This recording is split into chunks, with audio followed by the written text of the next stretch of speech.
Welcome to Kodennected Voices, the podcast where lived experience meets trauma-informed truth. I'm Janine, founder of Kodennected, somatic trauma coach and specialist in narcissistic abuse recovery and neurodivergent well-being. Here we talk about things like workplace trauma, emotional manipulation, nervous system healing, and the power of reclaiming your voice. Whether you're navigating narcissistic abuse, parenting through neurodivergence, or rebuilding after burnout, this space is for you. Let's reconnect, let's embody, let's transform. You're listening to Kodennected Voices. Let's begin.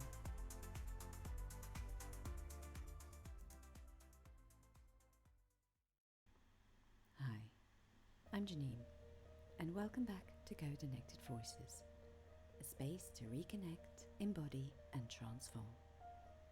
Today we're exploring K-pop Demon Hunters, a film that holds far more depth than its title suggests. It's a story about trauma, compassion, and the courage to be seen as you truly are, cracks and all. Seeing the whole to heal the part. One quiet scene in the film captures the essence of holistic healing. Rumi visits the throat doctor who tells her, "You can't fix a part without understanding the whole." That line alone could summarize internal family systems therapy, because we can't heal one part of ourselves while rejecting the others. Rumi's voice doesn't fail because she's sick. It fails because she's silenced. Her throat carries what her heart cannot yet say. I can't keep hiding who I am. The body always tells the story the mind refuses to speak. Rewriting the song from hate to compassion. Later, when the Huntrix girls start writing their song, Rumi hesitates.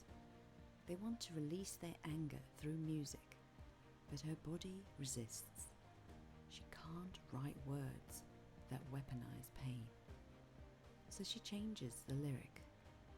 When your patterns start to show, I see a pain that lies below. That single reframe turns conflict into compassion. It's her first act of conscious healing, seeing beneath someone's behavior to the wound it protects. That's what compassion is, recognizing pain beneath the pattern. When the body speaks. As shame takes hold, Rumi's throat tightens, and she loses her voice completely. This is what happens when we suppress truth. The body steps in. Silence becomes the symptom. Her body is wise enough to say, you can't perform your way out of pain anymore. She doesn't need a cure. She needs connection. The herbal doctor, healing beyond medicine. This is where one of our most overlooked yet profound scenes comes in. Rumi visits the herbal doctor. He doesn't give her medication.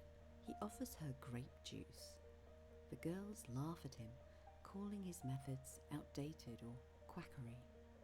It's a small but powerful moment, a mirror of our modern world, where we dismiss what cannot be prescribed. But the herbal doctor knows the truth. Rumi's illness isn't medical, it's emotional. Her voice isn't broken, it's buried.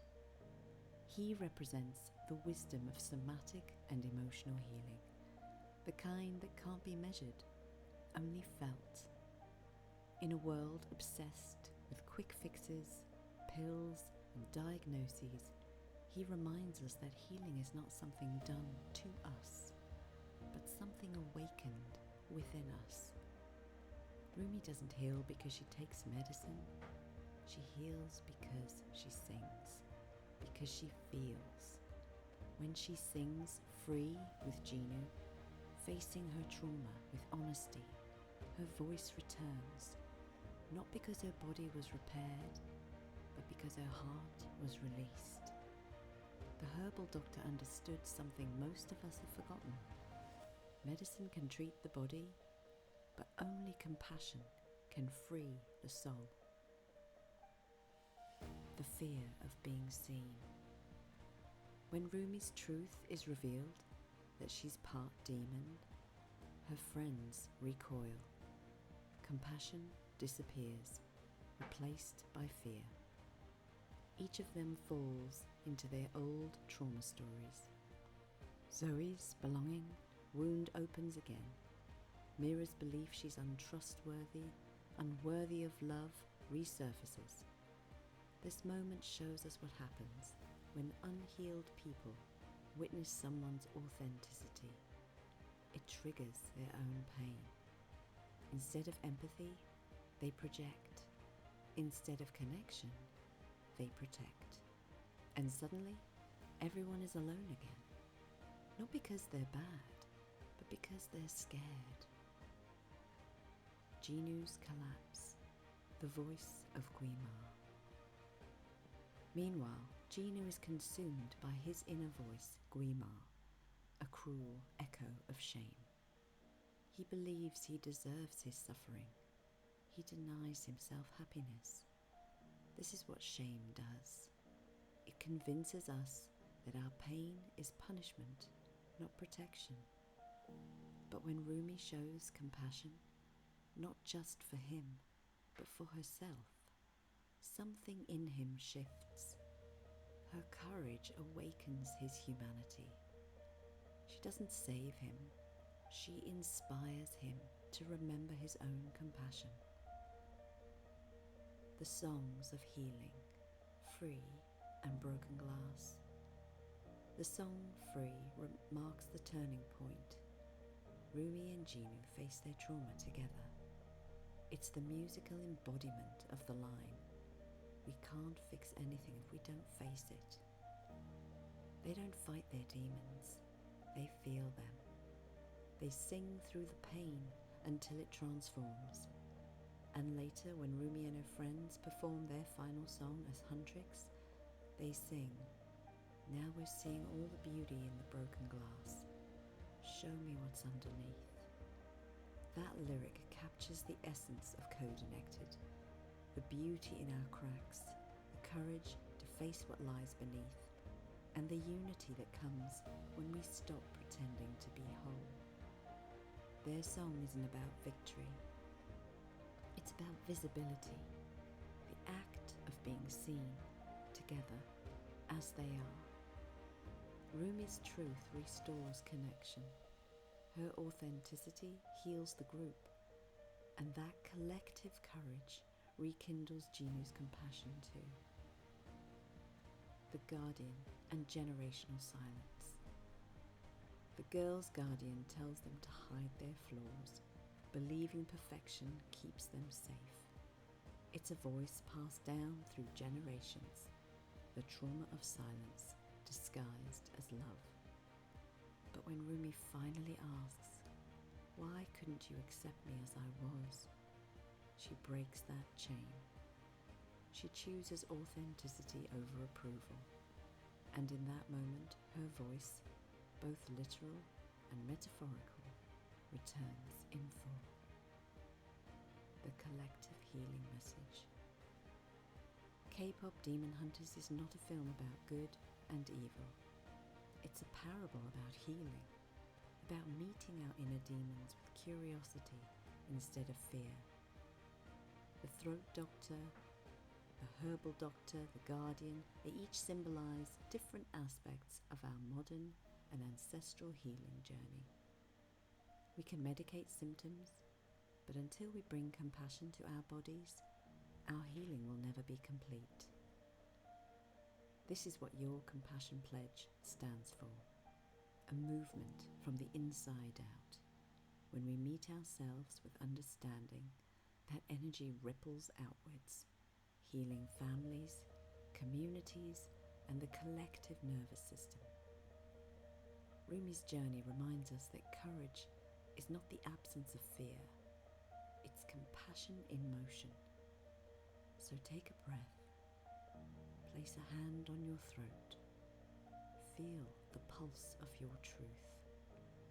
Ask yourself, where have I looked for a fix instead of connection? What truth is buried beneath my silence? What part of me is ready to be seen? Remember, you don't need to destroy your demons. You need to understand them. You don't need to be perfect. You need to be real. You are not broken. You are becoming. You are Kodennected. Thank you for listening.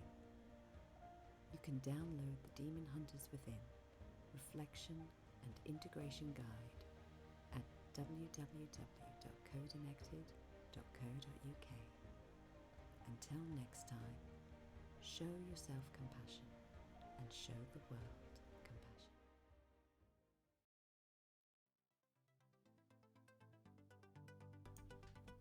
Thank you for joining me on Kodennected Voices.